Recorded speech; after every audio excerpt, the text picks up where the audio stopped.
டிஎன்பிசிலேருந்து bank job வரலாமா, பேங்க்ல வந்து நிறைய வேக்கன்சி வருமா, இந்த வருஷம் என்ன ஒரு பெரிய சேஞ்ச் அப்படின்னா எப்போல இருந்து நான் வந்து படிக்க ஸ்டார்ட் பண்றது? எனக்கு வந்து டைம் வீட்ல வந்து 1 வருஷம் தான் கொடுத்துருக்காங்க, 2 வருஷம் தான் கொடுத்துருக்காங்க. அந்த 2 வருஷத்துக்குள்ள கிளியர் பண்ணணும் அப்படின்னா நான் ஒர்க் போயிட்டே கிளியர் பண்ணலாமா, பாசிபிளா? கண்டிப்பா அகாடமி ஜாயின் பண்ணி படிக்கணுமா எக்ஸாம் கிளியர் பண்றதுக்கு? ஏதாவது இன்ஸ்டியூட் போய் படிக்கலாம்னு தான் பிளான் பண்ணேன்.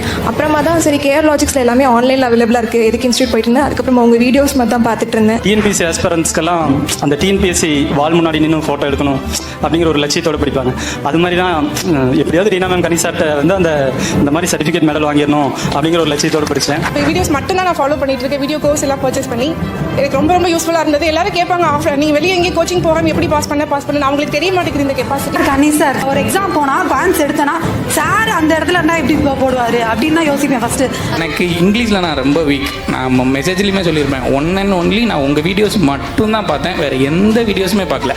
நான் இங்கிலீஷில் எடுத்த ஃபுல் மார்க்குடைய ஃபுல் கிரெடிட் வந்து நான் ரீனா மேம்க்கு தான் சொல்லுவேன். ரொம்ப தேங்க்ஸ். இந்த 2026 பேங்க் எக்ஸாமையும் பேங்க் ஜாபையும் ஒரு கெரியராக சூஸ் பண்ணணும்னு நினச்சிங்களா? எனக்கு என்னடா பண்ணுறது ஒன்றுமே தெரில, எப்படி ஸ்டார்ட் பண்ணுறது, எதை பார்க்குறது, அகாடமியில் போய் ஜாயின் பண்ணலாமா இல்லை எவனை தான் ஃபாலோ பண்ணுறது, எதுவுமே புரியாமல் இருந்தீங்கன்னா அதற்கான வீடியோ தான் இது. ஸோ நீங்கள் பார்த்துட்டு இருக்கிறது வந்து கேஆர் லாஜிக்ஸ் சேனல். புதுசாக பார்க்குறீங்கன்னா உங்களுக்கு நான் ஒரு விஷயத்தை பதிவு பண்ணிடுறேன். நம்ம சேனலில் லாஸ்ட் 4 இயர்ஸில் மட்டும் கிட்டத்தட்ட 3000க்கு அதிகமான மாணவர்கள் வந்து எஸ்பிஐ பிஓலேருந்து ஐபிபிஎஸ் பிஓலேருந்து கிளரிக்கல் எக்ஸாம்லேருந்து பல்வேறு பேங்க் ஜாப் வந்து கிளியர் பண்ண வச்சுருக்கோம். அதுக்கான சக்ஸஸ் ஸ்டோரி வந்து நம்ம வீடியோஸில் வந்து கன்சிஸ்டண்ட்டாக போட்டுக்கிட்டு இருக்கோம். 2026 எண்டில் நீங்களுமே பேங்க் ஜாப் கிளியர் பண்ணி நல்ல ஒரு வேலையில் இருக்கணும் அப்படின்னா இந்த வீடியோவை ஃபுல்லாக ஓட்டி விடாமல் பாருங்கள். மேம் எனக்கு ஒரு டவுட்டு மேம். இப்போ நான் வந்து டிஎன்பிஎஸ்சி ஆஸ்பிரண்ட்னு வச்சுக்கோங்களேன். இப்போ எனக்கு வந்து குழப்பமாக இருக்கும், டிஎன்பிஎஸ்சிலேருந்து பேங்க் ஜாப் வரலாமா, பேங்க்கில் வந்து நிறையா வேக்கன்சி வருமா? இப்போ டிஎன்பிஎஸ்சிலாம் ஒரு 2-3 எக்ஸாம் கூட இருக்காது, ஒரு எக்ஸாம் தான் வருஷத்துக்கே வரும். இங்கே எப்படி இல்லாமல் இருக்காதெல்லாம் எனக்கு சொல்கிறீங்களா? ஓகே, வேகன்சி பற்றின உங்களோட டவுட்டுக்கு தான் நான் எடுத்துகிட்டு வந்திருக்கேன். So SBI state bank of India மட்டும் உங்களுக்கு என்ன சொல்லியிருக்காங்கன்னா 16,000 வேகன்சிஸ். அப்போ இந்த 16,000 வேகன்சிஸ் ஓவராலா, பட் பிஓ அண்ட் கிளர்க்குன்னு பார்த்தா கண்டிப்பாக 7,000லேருந்து 8,000 வேகன்சிஸ் எஸ்பிஐ மட்டும் மினிமம் கன்ஃபார்ம் பண்ணியிருப்பாங்க. இது ஃப்ரெஷர்ஸ்க்கான வேகன்சிஸ். இதே மாதிரி இப்போ இன்னொன்று இந்த மற்ற பேங்க்லாம் இருக்கலாம் மேம், கனரா பேங்க் இவங்கெல்லாம் தனியாக நடத்துவாங்களா? அதே தான் சார். ஐபிபிஎஸ்ன்னு சொல்லிட்டு அவங்க மித்த பப்ளிக் செக்டார் பேங்க்ஸ் எல்லாம் சேர்ந்து 11 பப்ளிக் செக்டார்ஸ் பேங்க்ஸ் எல்லாமே சேர்ந்து நடத்தக்கூடிய எக்ஸாம். அவங்க கிளர்க்குக்கு மட்டும் இப்போதைக்கு கன்ஃபார்ம் பண்ணியிருக்காங்க. இவ்வளோ பண்ணியிருக்காங்க 22,000. கிளர்க்குக்கு மட்டும் பிஓக்கு எவ்வளோ வரும் மேம் நினைக்கிறீங்க? பிஓக்கு மினிமம் அந்த ஒரு 4,000லேருந்து 5,000 வச்சா கூட, அப்போ இங்கே பார்த்தீங்க அப்படின்னா நம்மளுக்கு 27,000 ப்ளஸ் அங்கே ஒரு 8,000 அப்படின்னு பார்த்தோம்னா நம்மளுக்கு நல்ல வேகன்சி மினிமம் ஒரு 32,000 வேகன்சிஸ் 33,000 வேகன்சிஸ் தாராளமாக உங்களுக்கு வரும். ஸோ எல்லாமே ஃப்ரெஷராக நீங்கள் போய் எழுதக்கூடிய எக்ஸாம். ஸோ நெக்ஸ்ட் கண்டென்ட்டுக்குள்ளே போகிறதுக்கு முன்னாடி நாங்கள் சொல்லுவோம் இல்லையா, வருஷம் கிளியர் பண்ணியிருக்காங்க இவங்க எல்லாருமே. இப்போ நீங்கள் பார்த்துட்டு இருக்க டைமில் வந்து ஒவ்வொரு ஊர்லேயும் ஒவ்வொரு பேங்க்லையுமே மேமோட வீட்டு பக்கத்தில் கூட ஒருத்தவங்க வந்து எஸ்பிஐ பிஓவாக இருந்தாங்க. ஸோ இந்த பொண்ணு வந்து யதார்த்தமாக போனாங்க, மேம் நீங்களா, ஐயா நீங்களா அப்படிங்கிற மாதிரி பேசிக்கிட்டு இருந்திருக்காங்க. ஏன்னா இவங்க வீட்டு பக்கத்துலேயே அவங்க போஸ்டிங் கிடச்சி எஸ்பிஐ பிஓவில் இப்போ நல்ல ஒரு சேலரியில் ஒர்க் பண்ணிட்டு இருக்காங்க. ஸோ நீங்களுமே எனக்காக ஒன்றே மட்டும் பண்ணுங்கள், கமெண்ட் பாக்ஸில் aim KR logics awards. So அடுத்த வருஷம் நாங்கள் சக்ஸஸ் மீட் நடத்துவோம் இல்லையா, இதே மாதிரி நீங்களும் வரணும் அப்படின்னு எய்ம் கேஆர் லாஜிக்ஸ் அவார்ட்ஸ் அப்படின்னு போடுங்க. ஸோ 4th இயர் ஆனிவர்சரியா 4th இயர் சக்ஸஸ் மீட்டில் நீங்கள் வந்துருங்க. ஸோ இவங்களாம் எப்படி கிளியர் பண்ணாங்க அப்படின்னா நம்மளோட வீடியோ கோர்ஸை மட்டும் தான் முக்கால்வாசி பார்த்தீங்கன்னா மேம் 99% வந்து அகாடமி போகாமல் நம்ம யூடியூப் சேனல் நம்மளோட வீடியோ கோர்ஸ் இதை மட்டுமே பார்த்து தான் கிளியர் பண்ணேன். அவங்க எல்லாருமே சொன்னாங்க, உங்கள் கண் முன்னாடியே காமிச்சவங்கலாம் அப்படின்னு. இந்த வீடியோ கோர்ஸ் வந்து நீங்கள் பர்ச்சேஸ் பண்ணிக்கோங்க. நம்ம ஆப்பில் போயிட்டு எலைட் பாஸ்ன்னு இருக்கும், இதில் வந்து பேங்க் எக்ஸாம்க்கான ப்ரிலிம்ஸ் அண்ட் மெயின்ஸ்க்கான கம்ப்ளீட் கண்டென்ட் வந்துடும். அது போக 50,000க்கு அதிகமான ப்ராக்டிஸ் பிடிஎஃப் வந்துடும். நீங்கள் கீழே இருக்க லிங்கை கிளிக் பண்ணி நீங்கள் வந்து எலைட் பாஸ் வந்து அக்சஸ் பண்ணிக்கோங்க. மார்க் இன்டர்வியூ வரைக்கும் உங்களுக்கு நீங்கள் யூஸ் பண்ணிக்கலாம். இப்போ முக்கியமான டவுட் சார், என்னென்ன எக்ஸாம்ஸ் வரும் அப்படின்ற மாதிரி கேள்வி இருக்கும் பசங்களுக்கு. ஸோ ஒரு வருஷத்தில் எத்தனை எக்ஸாம்ஸ் வர இருக்கும் அப்படின்ட்டு. ஏன்னா இப்போ இப்போ டிஎன்பிஎஸ்சி மித்த எக்ஸாம்ஸ்லாம் பார்த்தா வருஷத்துக்கு ஒன்று தான், அப்படியே நம்மளுக்கு டயர்ட் ஆயிரும், அடுத்து படிக்க மாட்டாங்க. பட் பேங்க் அப்படி கிடையாது இல்லை. ஸோ என்னென்ன எக்ஸாம்ஸ் இருக்கு? ஸோ பேங்க் எக்ஸாம்ஸ் பொறுத்த வரைக்கும் வந்து நிறைய எக்ஸாம்ஸ் இருக்குல்ல மேம். ஃபர்ஸ்ட் வந்து பார்த்தீங்கன்னா ஆர்ஆர்பி கிளரிக்கல் வரும். இது வந்து பார்த்தீங்கன்னா ரூரல் பேங்க், அதாவது தமிழ்நாடு கிராமப்புற வங்கி. ஸோ இதுலேயுமே வந்து உங்களுக்கு வந்து வருஷம் வந்து வேகன்சி ரிலீஸ் பண்ணிடுவாங்க. தமிழ்நாட்டுக்கு மட்டுமே உங்களுக்கு நல்ல ஒரு வேகன்சி ரிலீஸ் பண்ணுவாங்க. ஆர்ஆர்பி பிஓ மேம், இது வந்து கிளரிக்கல். இதுக்கு வந்து ப்ரிலிம்ஸ் மெயின்ஸ் மட்டும்தான் இருக்கும். இது வந்து ப்ரிலிம்ஸ் மெயின்ஸ் இன்டர்வியூ இருக்கும். ஆனால் இன்டர்வியூமே ஆர்ஆர்பி பொறுத்த வரைக்கும் தமிழ்லேயே பேசிக்கலாம், ஓகேவா? அதே மாதிரி ப்ரிலிம்ஸில் வந்து இங்கிலீஷ் இருக்காது. ஸோ அடுத்து வந்து ஐபிபிஎஸ் நடத்துவாங்க. இந்த ஐபிபிஎஸ் கிளரிக்கல் கீழே தான் முன்னாடி காமிச்ச Canara bank, Indian bank, Indian Overseas bank, Punjab national bank வரும். இதுவுமே பார்த்தீங்கன்னா கிளரிக்கல் லெவல், அதுக்கப்புறம் ஆஃபீஸர். இதுக்குமே ப்ரிலிம்ஸ் மெயின்ஸ் மட்டும் தான் இருக்கும். இதில் ப்ரிலிம்ஸ் மெயின்ஸ் இன்டர்வியூ இருக்கும். ஸோ அதுக்கப்புறம் சேம் எஸ்பிஐ கிளர்க், அதுக்கப்புறம் எஸ்பிஐ பிஓ, இதுக்கும் ப்ரிலிம்ஸ் மெயின்ஸ் இன்டர்வியூ இருக்காது. இதுக்கு ப்ரிலிம்ஸ் மெயின்ஸ் இன்டர்வியூ. அதுக்கப்புறம் எஸ்ஓ எக்ஸாம் அப்படின்னா அந்த ஐடி அக்ரின்னு சொல்லிட்டு ஸ்பெஷலைஸ் கேட்டகரியில் நடத்தும். இதை பற்றி நம்ம தனியாக வீடியோஸ் போடுவோம், பார்த்துக்கோங்க. ஸோ அதுக்கப்புறம் ஆர்பிஐ எக்ஸாம், ஆர்பிஐ அசிஸ்டன்ட். இது போக வந்து எல்பிஓ அப்படின்னு சொல்லிட்டு இப்போ புதுசாக ஒரு வருஷமாக இன்ட்ரடியூஸ் பண்ணியிருக்காங்க மேம். எல்பிஓ அப்படின்னா லோக்கல் பேங்க் ஆஃபீஸர் எக்ஸாம். கிட்டத்தட்ட இதுக்கு ஈக்குவலான போஸ்டிங், அதே சேலரியில் இருக்க போஸ்டிங்குமே உங்களுக்கு தனியாக எல்பிஓ, இந்தியன் பேங்க் எல்பிஓ இப்போ நம்ம பசங்க கிளியர் பண்ணாங்க. இந்தியன் ஓவர்சீஸ் பேங்க் எல்பிஓலாம் ஒரு 10 பேருக்கு மேலே கிளியர் பண்ணியிருந்தாங்க, தனியாக வைக்கிறாங்க. அதுக்கப்புறம் வந்து இன்சூரன்ஸ் எக்ஸாம்ஸ்மே உங்களுக்கு எல்ஐசி, என்ஐசிஎல் இதுவுமே நம்ம பசங்க கிளியர் பண்ணாங்க. ஒருத்தர் திருநெல்வேலிருந்து கால் பண்ணார், கம்மியான வேகன்சி பட் கிளியர் பண்ணியிருந்தாங்க. ஸோ யூஏஐசி அப்படின்னு சொல்லிட்டு இன்சூரன்ஸ் எக்ஸாமே நடக்கும். அப்போ பாருங்க, இதால் பார்த்தீங்கன்னா ஒரு 15-20 எக்ஸாம் வந்து ஒரு வருஷம் பேங்க் எக்ஸாமுக்கு வரும். பட் ஒரு பியூட்டி என்ன அப்படின்னா எல்லாத்துக்குமே சேம் சிலபஸ், ஒரே மாதிரி படித்தா நீங்கள் 20 எக்ஸாமே எழுதிக்கலாம். இதுதான் மேட்ரு. ஸோ இப்போ இந்த வருஷம் என்ன ஒரு பெரிய சேஞ்ச் அப்படின்னா, எப்பவுமே எக்ஸாம்ஸ் எப்படி வரும்னா ஃபர்ஸ்ட் ரீஜனல் ரூரல் பேங்க்ஸ், அடுத்து ஐபிபிஎஸ், அடுத்து எஸ்பிஐ போகும். பட் இப்போ என்ன பண்றாங்கன்னா எஸ்பிஐயை ஃபர்ஸ்ட் கொண்டு வராங்க, அடுத்தது ஐபிபிஎஸ், அடுத்து ஆர்ஆர்பி. இந்த இதுல போக போது எக்ஸாமோட நடக்கிற பேட்டர்ன்ஸ் ஆர்டர், எக்ஸாமோட ஆர்டர் மட்டும் இந்த மாதிரி போகும். நிறைய பேருக்கு ஒரு டவுட் இருக்கும், இன்சூரன்ஸ் எக்ஸாம்னா அது எப்படி இருக்கும் அப்படின்ட்டு. நீங்க அதை பத்தி வரியே பண்ண வேணாம், ஒன்றும் இல்லை சார். இப்போ நம்ம பசங்களே அரவிந்த் எல்லாம் கிளியர் பண்ணாங்கல்ல, இப்போ மினிமம் அவங்க வந்து இப்போ ஒர்க் பண்ணிட்டு இருக்கிற பேக்கேஜே வந்து 85,000 கிட்ட வாங்கிட்டு இருக்காங்க. இது எல்லாமே ஏவோனாலே அட்மினிஸ்ட்ரேட்டிவ் ஆஃபீஸர், ஆஃபீஸில் போயிட்டு ஒர்க் பண்ணுற ஒர்க் தானே தவிர்த்து உங்களுக்கு சேல்ஸ், மார்க்கெட்டிங் அந்த மாதிரிலாம் எதுவுமே கிடையாது. ஸோ இன்சூரன்ஸ் ஜாபும் வந்து ஈக்குவலி ரெப்யூட்டட் தான் வந்து பேங்க் எக்ஸாமுக்கு நிகரான ஜாப். நீங்கள் நினைக்கிற லோன் வாங்குற லோலாம் இன்சூரன்ஸ் கிடையாது. இது வந்து கெத்தான ஜாப் தான். ஈக்குவல் சேலரி, ஈக்குவல் பேக்கேஜ் எல்லாமே தான். இதுக்குமே சிலபஸ்மே சேம் தான். பேங்க் எக்ஸாமுக்கு என்ன சிலபஸோ அதுதான் இதுலையுமே ஃபாலோ பண்ணுறாங்க. மேம் இப்போ ஒரு ஆஸ்பிரண்ட்டாக எனக்கு வந்து நிறையா கேள்விகள் இருக்கும் பேங்க் எக்ஸாம் ஸ்டார்ட் பண்ணுறப்ப. அது எல்லாத்தையும் நான் சொல்கிறேன். ஃபர்ஸ்ட் கேள்வி வந்து பார்த்தீங்கன்னா, எப்போலேருந்து நான் வந்து படிக்க ஸ்டார்ட் பண்ணுறது? இந்த வீடியோவை நீங்கள் எப்போ பார்க்குறீங்களோ அப்போலேருந்தே படிக்க ஸ்டார்ட் பண்ணணும். ஏன்னா சார் நிறைய பேர் நோட்டிஃபிகேஷன் வந்த பிறகு படிக்கிறோம் அப்படின்னு சொல்லுவாங்க. இது வரைக்கும் நம்ம எத்தனை பசங்க கிட்ட பேசியிருக்கோம், யாருமே நோட்டிஃபிகேஷன் வந்த பிறகு படித்து கிளியர் பண்ணுறதா சரித்திரமே கிடையாது. அவங்க வர்றதற்கு முன்னாடியே பக்காவா நம்ம வீடியோ கோட்ஸை யூஸ் பண்ணி பேசிக்ஸை லேர்ன் பண்ணியிருப்பாங்க. அந்த எக்ஸாம் நோட்டிஃபிகேஷன் டைமில் மார்க் டெஸ்ட் தான் ப்ராக்டிஸ் பண்ணிட்டு இருப்பாங்க. ஸோ அப்படி பண்ணுறவங்களால கிளியர் பண்ண முடியும். அதனால இன்னைக்கு நீங்கள் பார்க்குறீங்கன்னா எந்த டேட் வேணாலும் இருக்கட்டும், பட் அன்னைக்கு இருந்து நீங்கள் படிக்க ஆரம்பிச்சிடுங்க. பிளான் என்ன அப்படின்னா, நமக்கு வந்து நோட்டிஃபிகேஷன் வந்து ஜூன் வரும்னா 2 months எக்ஸாம் வச்சுருவாங்க, ஒரு ஜூலை ஆகஸ்ட்டு. ஸோ இப்போ நீங்கள் ஜான்லேருந்தே நீங்கள் ஜான், ஃபெப், மார்ச் ஒரு 4 months முன்னாடியே நம்ம வீடியோ கோர்ஸ்லாம் பார்த்து பேசிக்ஸ் லேர்ன் பண்ணாதான் உங்களுக்கு வந்து எக்ஸாமுக்கு போகிறதுக்கு நீங்கள் தயாராக முடியும். ஸோ அடுத்த கேள்வி மேம், ஒர்க் போயிட்டே இப்போ வந்து எனக்கு ஒர்க்கு போயிட்டு நிறைய பேர் என்ன கேட்டிருக்காங்க, நான் வேலையை விட மனசு வரல, ஆனால் பேங்க் எக்ஸாமும் படிக்கணும், நான் ஒர்க் போயிட்டே கிளியர் பண்ணலாமா, பாசிபிளா? சார் ஒர்க் போயிட்டு இருக்கிறவங்க, குழந்தை வச்சிருக்கிறவங்க, இவங்கெல்லாம் என்னன்னா ஒரு பர்டிகுலர் டைம் தானே சார் கொடுக்க முடியும். பட் நம்ம வீட்டில் உட்காந்து படிக்கிற ஆஸ்பிரன்ஸ் என்ன நினச்சிட்டாங்கன்னா, அவங்க 12 மணி நேரம் படிப்பாங்கன்னு இவங்க நினைக்கிறாங்க ஒர்க் போகிறவங்க. பட் அப்படி கிடையாது.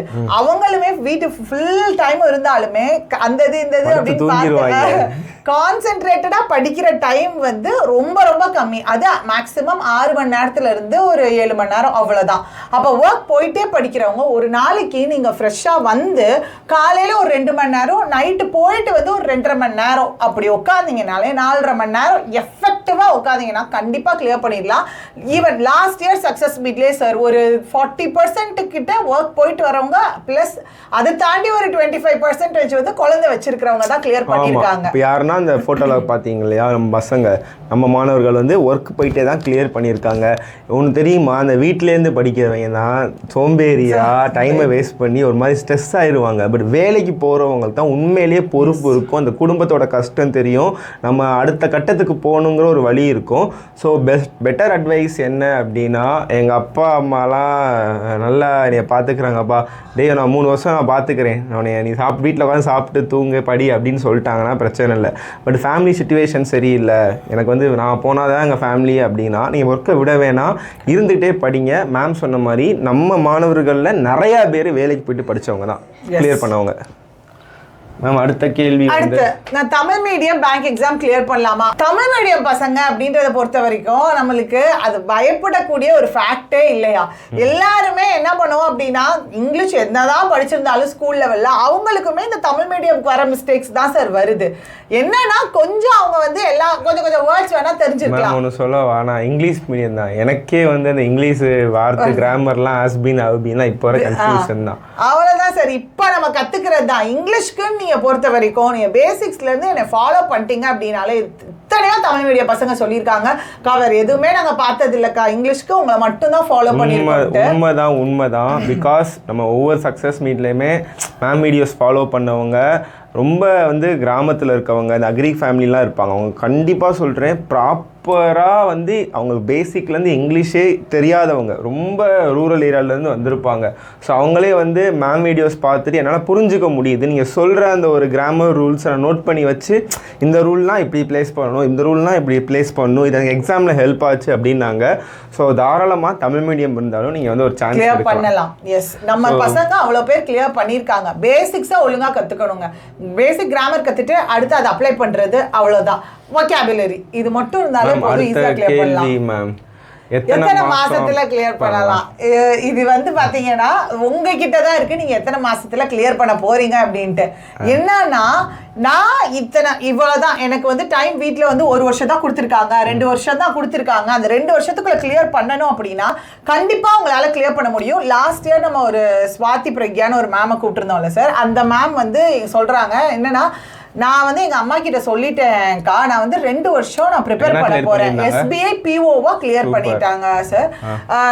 நான் எனக்கு 2 வருஷம் நான் கேட்டிருந்தேன், இந்த 2 வருஷத்துல நான் எல்லா மார்க் டெஸ்ட் மார்க்குமே உங்ககிட்ட காமிக்கிறேம்மா, அதுல ப்ராக்ரஸ் வரணும் எனக்கு. அம்மாட்டையே அன்னைக்கு போயிட்டு 2 மார்க் டெஸ்ட் எடுத்தாங்கனாலும் அதோட மார்க்கை சொல்லுவாங்களாம், புரியுது புரியல அவங்க அம்மாவுக்கு, அது எல்லாமே வேற. ஆனா அவங்களுக்கு ஒவ்வொரு நாளும் இம்ப்ரூவ்மெண்ட் தெரியுதா அப்படின்றத மட்டும் தான் நோட் பண்ணுவாங்க. ஸோ இந்த மாதிரி உங்களுக்கு பர்சனலா உங்களுடைய இம்ப்ரூவ்மெண்ட்டை ட்ராக் பண்ணிக்கிட்டே இருக்கீங்கன்னா within 1 to 1.5 இயர்ஸ்ல தாராளமா கிளியர் பண்ணிடலாம். கண்டிப்பா அகாடமி ஜாயின் பண்ணி படிக்கணுமா எக்ஸாம் கிளியர் பண்றதுக்கு? இது வந்து நிறைய பேரோட டவுட் சார். இதுக்கு உங்களோட சஜஷன் என்ன? மேம் நம்ம எப்பயுமே சொல்கிறது தான், இதை வந்து நான் ஆல்ரெடி 2-3 இடத்துல சொல்லியிருக்கேன். மேம் இப்போ நீங்கள் அகாடமி போய் சேர்றீங்கன்னா, இப்போ உங்களோட எக்ஸாம்பிள் கேட்குறேன், நீங்கள் போய் பார்த்துருப்பீங்க, அந்த ஸ்டூடெண்ட்ஸ் நிறையா பேர் சொல்லி கேட்டிருக்கீங்க. இப்போ மேக்ஸ்னு ஒரு டாபிக் வச்சுக்கோங்க மேம். இப்போ ஃபஸ்ட் நாள் வந்து ஒரு சார் வராங்க, ஏன்னா அகாடமியில் வந்து நிறையா ஸ்டாஃப் இருப்பாங்க, நிறையா பேச்சஸ் போகும். அவங்க வந்து ஒரு டாபிக் எடுக்கிறாங்க, சரியா, ஒரு ப்ராஃபிட் அண்ட் லாஸ் எடுக்கிறாங்க. அடுத்த ஒரு நாள் வந்து இன்னொரு சார் வராங்க, ஏன்னா எல்லா அகாடமியும் அப்படி தான் போயிட்டு இருக்கு. இப்போ சிம்பிள் இன்ட்ரெஸ்ட்டுக்கு ஒரு சார் எடுக்கிறாங்க, மூணாவது வந்து ஒரு ஆவரேஜ் ப்ராபபிலிட்டிக்கு வந்து இன்னொரு சார் வராங்க அப்படின்னா 3 சாரை நீங்க ஃபாலோ பண்ணுவீங்களா? கண்டிப்பா முடியாது. 3 பேருமே ஒரே மாதிரியே பண்ணிருப்பாங்களா? கண்டிப்பா. முக்கியமா மேக்ஸுக்கு இப்படி இருந்தா செட்டே ஆகாது. கண்டிப்பா. இதைத்தான் வந்து பாத்தீங்கன்னா நம்மளோட மாணவர்கள் கிட்டத்தட்ட பாத்தீங்கன்னா ஒரு 1000 பேர் என்ன ஒரு 10,000 பேர் வந்து சொல்லியிருக்காங்க, சார் மேக்ஸும் சரி வாட் எவர் த டாபிக் சரி சார் அகாடமியில் வந்து நாங்கள் வந்து எங்களுக்கு கன்ஃபியூஷனாக இருக்குது சார், நாங்கள் வந்து அகாடமியை வந்து நாங்கள் வந்து ஒரு பிளேஸாக படிக்கிறதுக்கான ஒரு இடமா யூஸ் பண்ணுவோம், லேபை யூஸ் பண்ணுவோம், பட் கண்டென்ட்டுக்கு வந்து நாங்கள் உங்கள் வீடியோஸ் மட்டும் தான் பார்ப்போம். ஏன்னா அவங்க வந்து ஒவ்வொரு டாபிக் ஒவ்வொரு ஸ்டார் எடுக்கிறாங்க. ஒருத்தர் ஃபார்முலா மெத்தட் டீச் பண்ணுறாரு, ஒருத்தர் வேறு மாதிரி டீச் பண்ணுறாரு, இன்னொருத்தர் புதுசாக ஒன்று சொல்லித்தராரு. எனக்கு கன்ஃபியூஸ் ஆகுது. ஏன்னா நீங்கள் வந்து ஆப்டி வந்து ஒரு இது எடுத்தீங்க அப்படின்னா எல்லா டாப்பிக்கும் அதே மாதிரியே கொண்டு போவீங்க, அது வந்து எங்களுக்கு மிஸ் ஆகுது சார் அப்படின்னு நான் சொல்லலை. எக்கச்சக்கமான ஸ்டூடெண்ட் சொல்லியிருக்காங்க. ஈவன் இப்போ ரீசெண்டாக ஒரு 1 மந்த்துக்கு முன்னாடி சொன்னவர் கூட, நான் இந்த மாதிரி அகாடமியில் ஜாயின் பண்ணிட்டேன், பட் 22,000 எவ்வளவோ பே பண்ணேன், பட் கம்ப்ளீட்டாக பார்த்தீங்கன்னா வேஸ்ட் ஆகிடுச்சு. ஏன்னா சார் அவங்க போயிட்டு ஒரு 2 வாரம் தான், 2 வாரம் ஒரு சார் எடுத்திருக்காரு. அதுக்குள்ளேயும் அந்த சாரை தூக்கி வேறு பேட்சில் போட்டுட்டு இவங்களுக்கு இன்னொரு மேமை கொண்டு வந்திருக்காங்க. மொத்தமாகவே புரியலை. நான் வந்து உங்கள் யூடியூப் வீடியோ இப்போ தான் பார்க்க ஆரம்பித்து கனி சாரை ஃபாலோ பண்ண ஆரம்பிச்சிட்ருக்கேன். இப்போ எனக்கு இது நல்லா புரியுது. சரி, நான் வந்து ரீஃபண்ட் கேட்டேன், பட் வந்து 22,000 போச்சு அவ்வளோதான் அப்படின்னாங்க. ஸோ அதனால் நீங்கள் தாராளமாக ஒரு ஸ்டாஃபை நீங்கள் ட்ரஸ்ட் பண்ணணும் அப்படின்னா 200% நீங்கள் கனி சாரை ட்ரஸ்ட் பண்ணலாம். பிகாஸ் தமிழ்நாடு லெவலில் நீங்கள் மேக்ஸுக்குன்னு பார்த்தீங்க அப்படின்னா தி பெஸ்ட்டாக உங்களுக்கு வந்து இங்கே உங்களுக்கு கான்டென்ட் இருக்கும் சார் கிட்ட. இன்னொரு அடிச்சு சொல்கிறேன், நம்மளோட சக்ஸஸ் ரேட் வந்து பார்த்தீங்கன்னா full and full 90% above students வந்து வீட்டில் உட்காந்து செல்ஃப் ஸ்டடி படித்தவங்க மட்டும்தான். ஒரு 10% தான் பார்த்தீங்கன்னா நம்ம சக்ஸஸ் ரேட்டில் அகாடமி போனவங்க இருப்பாங்க. அதுவுமே ப்ராப்பராக ஃபுல்லாக கம்ப்ளீட் பண்ணியிருக்க மாட்டாங்க. ஒரு 2 months 3 monthsல குவிட்டானவங்க தான் இருப்பாங்க. ஸோ ஏன் எங்களோட சக்ஸஸ் ஸ்டூடெண்ட்ஸ் இவ்வளோ பேர் நீங்கள் முன்னாடி ட்ரைலர்லாம் பார்த்துருப்பீங்க, இவங்களால் கிளியர் பண்ண முடியுதுன்னா அகாடமி போகலை யுவர்ஸ், பட் அகாடமி போகாமலையும் நம்மளால் கிளியர் பண்ண முடியும் அப்படிங்கிறது தான் எங்களோட தாட்ஸ். பட் எனக்கு காசு இருக்குது, எனக்கு பிரச்சனை இல்லை, அதாவது ஒரு 25,000 ஆகும் அப்படி எனக்கு ஓகே தான், எனக்கு வீட்டில் உட்காந்து படிக்க செட் ஆகாது, எனக்கு ஃப்ரெண்ட்ஸோடு படித்தா ஓகே அப்படின்னு நினைக்கிறவங்க யுவர் சாய்ஸ் போகலாம். பட் நான் போகக்கூடாதுன்னு நான் சொல்ல மாட்டேன். எஸ், உங்களோட இஷ்டம். இப்போ வீட்டில் வந்து உங்களுக்கு படிக்கிற சூழ்நிலை சரியா இல்லை அப்படின்னா அகாடமி போங்க. இல்லை வீட்லேயே இருக்குது உங்களால் படிக்க முடியும்னா ஆன்லைன் சோர்ஸை நீங்கள் பர்ஃபெக்டாக யூஸ் பண்ணாலே போதும், கிளியர் பண்ணிடலாம். ஓகே, எனக்கு மேக்ஸ் வராது, பேங்க் எக்ஸாம் கிளியர் பண்ணலாமா? இது வந்து சார் உண்மையிலே ஆர்ட்ஸ் கிராஜுவேட்டாக இருக்காங்க, இன்ஜினியரிங் கிராஜுவேட் இருந்தாலும் எனக்கே இந்த M1 M2ல எப்படி பாஸ் பண்ணேன்னு தெரில. ஆனால் வந்து இந்த இன்ஜினியரிங்னா நல்லா மேக்ஸ்லாம் கிடையாது, எல்லாம் ஒன்றாயிடுச்சு. வீடு பாக்கூர் ஆனால் ஆர்ட்ஸ்க்கு வந்து இன்னுமே பயமாக இருக்குது, ரொம்ப கஷ்டமாக இருக்குமா அப்படின்ட்டு. எப்படி சார் இந்த மேக்ஸ்ன்றது வராதுன்றவங்க நம்ம சேனல்ல சுத்தமா வராதுன்னு எத்தனை பேர் வந்திருக்காங்க, எப்படி கிளியர் பண்ணிருக்காங்க? பேசிக் ஐடியா என்ன அப்படின்னா, உங்களுக்கு மேக்ஸ் வந்து M1 M2 M3 நீங்க தான் சொன்னீங்க கரெக்ட்டா, அது எல்லாமே +1 +2 மேக்ஸ் தான் வரும். இன்டகிரேஷன், டிஃபரன்சியேஷன் அதெல்லாம் வரும். பட் இங்கே வந்து சீனே வேற. டாபிக்ஸ் வந்து பாத்தீங்கன்னா நம்ம 8th லெவல் மேக்ஸ் தான் இருக்கும். ஓப்பனா சொல்லணும்னா பேங்க் எக்ஸாம்ல 9th படிச்ச அல்ஜிப்ரா ட்ரிக்னாமெட்ரியே கிடையாது. உங்களுக்கு பேசிக்கா படிச்ச இந்த பெர்சன்டேஜ், ப்ராஃபிட் அண்ட் லாஸ், இந்த டைம் அண்ட் ஒர்க் இதெல்லாமே 8th ஸ்டாண்டர்டில் நம்ம டச் பண்ணியிருப்போம் இல்லையா. ஸோ அர்த்தமெட்டிக் மேக்ஸ் தான் வரும், உங்களுக்கு பியூர் மேக்ஸ் வந்து வராது. அதான் சொல்லிட்டேன், 9th மேக்ஸே வராதுங்கிறேன். நம்ம 9thலேயே வந்து ட்ரிக்னாமெட்ரி, அல்ஜிப்ரா அதெல்லாம் படிச்சிருப்போம், ஜாமெட்ரி அந்த இதெல்லாம் இங்கே கிடையாது. ஸோ பேசிக்ஸ் மேக்ஸை நம்ம லைட்டாக மைண்டை போட்டு யோசிக்கிற லெவலில் மேக்ஸ் தான் வரும். அதுக்கு தான் சொல்கிறேன், இப்போ நம்ம எலைட் பாஸில் நான் பேசிக் வீடியோஸ் வந்து அதிகபட்சம் நான் ஒரே ஒரு மாதம் அந்த வீடியோ வந்து 24/7 பார்த்துக்கலாம். ஒவ்வொரு டாபிக்ஸ்லையுமே நான் சப்டைட்டில் கொடுத்து வச்சுருப்பேன். அதை நீங்கள் ஒரு மாதம் அந்த வீடியோஸ் எடுத்து நோட்ஸ் எழுத ஆரம்பித்தாலே நீங்கள் மேக்ஸை என்ஜாய் பண்ணி மேக்ஸ் மேலே ஒரு லவ் பண்ணி நீங்கள் மேக்ஸை செம்மையாக பண்ண ஆரம்பிச்சிருவீங்கன்னு நான் சொல்லலை, கிளியர் பண்ணவங்க நிறைய பேர் சொல்லியிருக்காங்க. ஓகே, ஸோ அதனால் மேக்ஸு வராது அப்படின்னு நினைக்காதீங்க. எனக்கு 10th வரைக்கும் மேக்ஸ் வராட்டியும் பரவாயில்ல, ஸ்கூலில் மேக்ஸ் வராட்டியும் பரவாயில்ல, என்னோடய வீடியோஸ் கொஞ்சம் பார்க்க ஆரம்பிங்க, நீங்களே உங்களுக்கு பிடிச்ச மேக்ஸை என்ஜாய் பண்ணிடுவீங்க.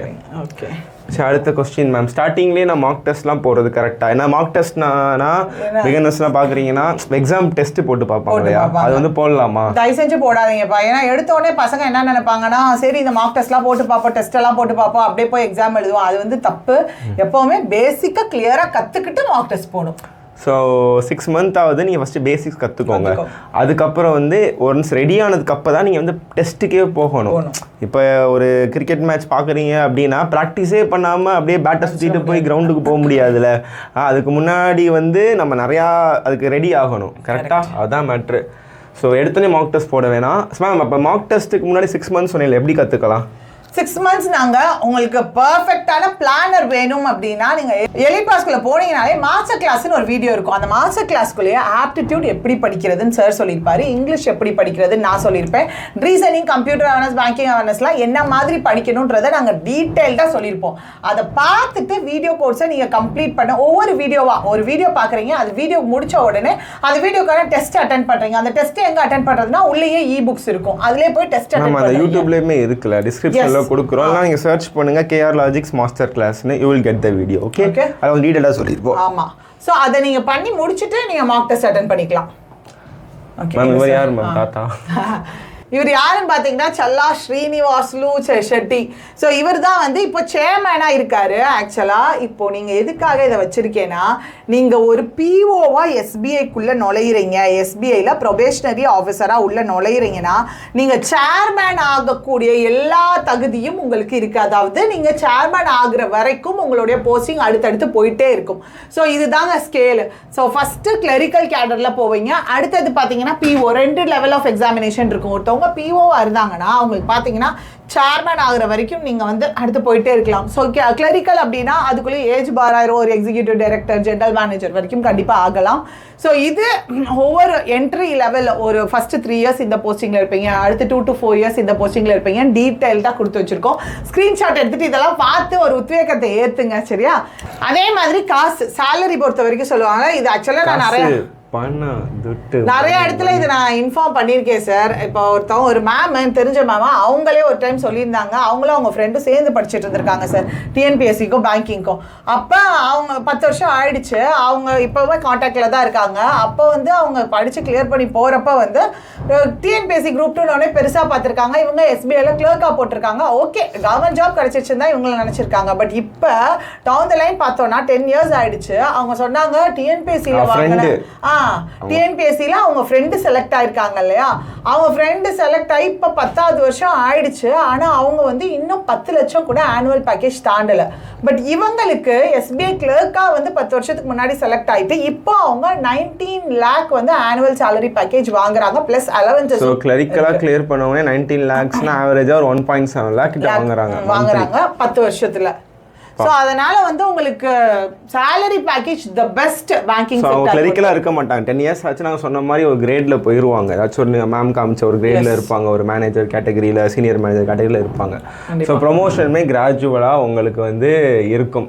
ஸோ இப்போ ஓகே மேம், இப்போ நம்ம என்ன பண்ணலாம் அப்படின்னா, ஃபர்ஸ்ட் நீங்க என்ன பண்ணணும்னா உங்களுக்குன்னு ஒரு டைம் டேபிள் நீங்க போடணும். ஃப்ரெஷராக இருக்கேன் மேம், எப்படி நான் ஸ்டார்ட் பண்றது? பேசிக் வீடியோஸ் நான் எங்க பாக்குறது? டாபிக் வைஸ்னு போட்டிருக்கீங்க, என்னென்ன சொல்றீங்க, அதில் எப்படி பண்றது? இது என்னன்னு சொல்லிடுறேன் சார். இப்போ என்னன்னா, நான் இப்போ ஃப்ரெஷரா இருக்கேன்னா ஃபர்ஸ்ட் போயிட்டு எலிட் பாஸ்குள்ள போறீங்கன்னா உங்களுக்கு என்ன இருக்கும்?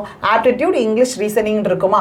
அதுல ஒவ்வொரு டாபிக்கா நாங்க அரேஞ்ச் பண்ணி தான் வச்சிருப்போம். ஃபர்ஸ்ட் நாள் ஃபர்ஸ்ட் டாபிக் ஒரு நீங்க எக்ஸல் ஷீட் எடுத்து நீங்க போட்டுக்கோங்க.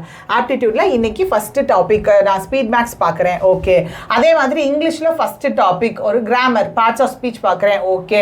அப்போ இந்த இதில் ஸ்பீட் மேக்ஸ் பார்க்குறீங்கன்னா உடனே என்ன பண்ணுங்கன்னா அதுக்கேற்ற மாதிரி போயிட்டு நீங்கள் அதுக்குள்ளேயே ஸ்பீட் மேக்ஸ் ரிலேட்டட் கொஸ்டின்ஸ் இருக்கும், அதை அட்டென்ட் பண்ணி பாருங்க. அது முடிச்சிட்டிங்களா, அடுத்து ஒவ்வொரு டாபிக்கா, பர்சன்டேஜா, ரேஷியோவா, அதே மாதிரி இங்கே நவுனா, வேர்பா, ரீசனிங்கில் சிலாஜிசமா, இந்த மாதிரி நாங்கள் கொடுத்துருக்கிற டாபிக்ஸை என்ன பண்ணுங்கன்னா ஒரு நாளைக்கு நீங்கள் ஈச் எவ்வளோ மணி நேரம் எனக்கு ஒவ்வொரு சப்ஜெக்டும் ஸ்பெண்ட் பண்ணணும்னு சொல்லி டைம் டேபிள் மாதிரி போட்டு டிக் பண்ணிட்டே வாங்க. வீக்லி ஒரு டைம் நீங்கள் அந்த வாரம் படித்தது எல்லாத்தையும் ரிவைஸ் பண்ணுற மாதிரி டெஸ்ட் அட்டென்ட் பண்ணி பாருங்க. டெஸ்ட்டுக்கான கொஸ்டின்ஸும் ஆப்குள்ளே இருக்குது. ஸோ மேம் சொல்கிறப்ப நான் வந்து எடுத்துட்டேன். ஒன்றும் இல்லை, இந்த எல்லா டாபிக்ஸ்க்குமே நம்ம இதான் பேங்க் எக்ஸாமில் கேட்கக்கூடிய டாபிக்ஸ். எல்லா டாபிக்ஸ்க்குமே மாடல் வைஸ் ட்ரிக்ஸாக கொடுத்துருப்போம். அதை நீங்கள் பார்த்தாலே மேக்ஸ் லேர்ன் பண்ணிக்கலாம். இது என்னென்ன அப்படின்னா, கிளரிக்கல் எக்ஸாம்லலாம் இந்த சிம்பிளிஃபிகேஷன் இருக்கிற கொஸ்டின்ஸ்லாம் கேட்டிருக்காங்க, அதை வச்சு நம்ம கொடுத்துருக்கோம். இதை பற்றி நம்ம மாஸ்டர் கிளாஸ்லேயும் சரி, ஆல்ரெடி ஒரு பிகினர்ஸ் வீடியோலையுமே டீட்டெயிலாக போத்திருப்போம், அதை பாருங்கள். இப்போ ரீசனிங் இங்கிலீஷ் அப்படின்னா இந்த டாபிக்ஸ்க்கெலாம் மேம் வீடியோஸ் போட்டிருப்பாங்க.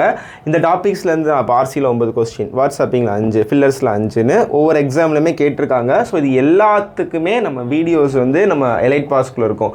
இப்போ ரீசனிங் அப்படின்னாலுமே இந்த டாபிக் வைஸில் வந்து உங்களுக்கு வீடியோஸ் இருக்கும். இதை பேஸ் பண்ணி தான் உங்களுக்கு எல்லா எக்ஸாம்ஸ்லையுமே கேட்டிருக்காங்க.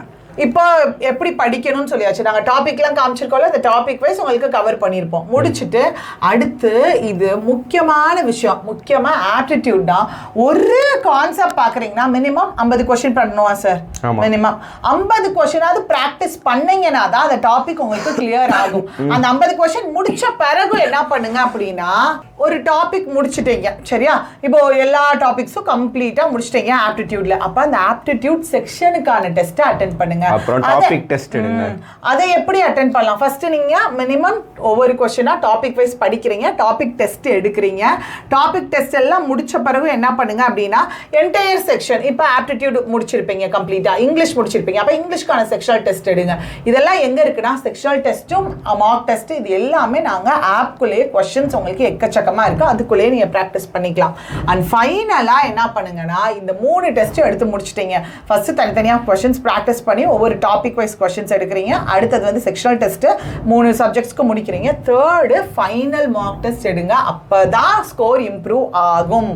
படிச்சது எல்லாமே இதுல உங்களுக்கு ரிஃப்ளெக்ட் ஆகும். சோ இப்போ மார்க் டெஸ்ட் எடுக்கிறதுக்கான டைம் ஒரு 3 months எடுத்துக்கலாமா? கண்டிப்பா சார், 3 months தாராளமா எடுத்துக்கலாம். பேசிக்ஸ் கத்துக்க 1 மாசம், அப்புறம் டாபிக் டெஸ்ட் போட ஒரு 2 மாசம், செகண்ட் டெஸ்ட்லாம் போட்டு முடிச்சுட்டு 3 monthsல மார்க் டெஸ்ட் எடுக்க ஆரம்பிச்சிடலாம். ஸோ இப்படி படிச்சீங்கன்னா உங்களுக்கு எக்ஸாம் வரப்ப செம்ம யூஸ்ஃபுல்லாக இருக்கும். Okay, so bank exam syllabus and pattern இது வந்து டக்குன்னு சொல்லிடலாம்.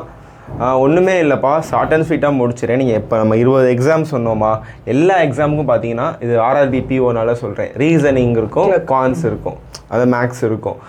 மெயின்ஸ் போனீங்கன்னா ரீசனிங், குவான்ஸ் அதாவது மேக்ஸ், அதாவது ஜிகே, அதாவது ஜிகேனா கரண்ட் அஃபேர்ஸ், அதுக்கப்புறம் வந்து உங்களுக்கு இங்கிலீஷ் இருக்கும். RRBயில் மட்டும் உங்களுக்கு கம்ப்யூட்டர் நாலேஜ் வரும்.